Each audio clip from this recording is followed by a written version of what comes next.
দাদা মরার পরে আমাক বানাইলো ভটভটি রাজ্যের রাজা। আমাক তো রাজার মতন দেখাই যায় না, তাই কি আই এম এ রাজা, মাই নেম ইজ কিং সুটকি। ওহো, আমি নু রাজা, রাজ্যের খবর তো জানি না।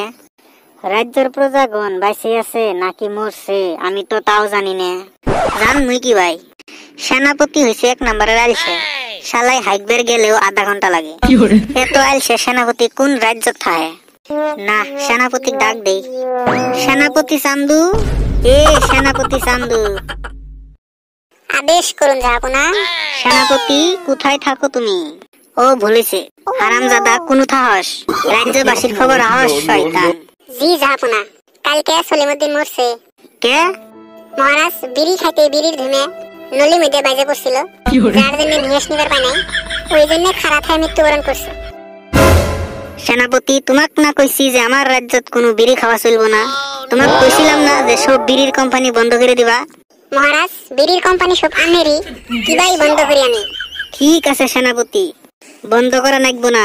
বিড়ি কিনে খাবার কয় কেরা, হজমলা কিনে খাবার পায় না? মহারাজ আপনি তো কইছেন যে যাই বিড়ি না খাবো তাকে রাজ্যত থেকে বাইর করে দিবেন, ওই জন্য সবাই বিড়ি খায়।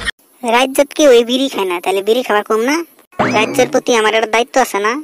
শালা একটা রাজা হইলো, কোন রাজ্যের রাজা পাবলিক এক বিড়ি খাবার কয়? সেনাপতি হুকুম জাহাপনা। ভাত খাইছ? হ্যাঁ মহারাজ খাইছি। আপনি? আমিও খাইছি। কি দিয়ে ভাত খাইছ সেনাপতি? মহারাজ কচু পাতা ভর্তা। কি তুমি আমার রাজ্য থেকে কচুর পাতা দিয়ে ভাত খাও? মহারাজ আপনার রাজ্যত কচু পাতা ছাড়া আর কি আছে? তাও তো হয়, আমিও তো কচু পাতা ভর্তা দিয়ে ভাত খেলাম। ঠিক আছে সেনাপতি চান্দু। মহারাজ এটা কথা কই। এটাকে তুমি 300-400 কথা কও। মানে মহারাজ খারাপ থাকতে থাকতে আমার ঠ্যাং বিষয় গেল গা। আপনি যদি আদেশ দেন তাহলে অল্প দৌড় ফিরে আসি। ঠিক আছে সেনাপতি যাও। জি যাবনা, বিদায়। মহারাজ মহারাজ সর্বনাশ হয়ে গেছে। কি হইছে? মহারাজ আন্নের যে কচুর বাগান আছিল, ওই বাগানও কেরাবেন আগুন লাগাই দিছে, সব কচু পুড়ে ছাই হয়ে গেছে গা।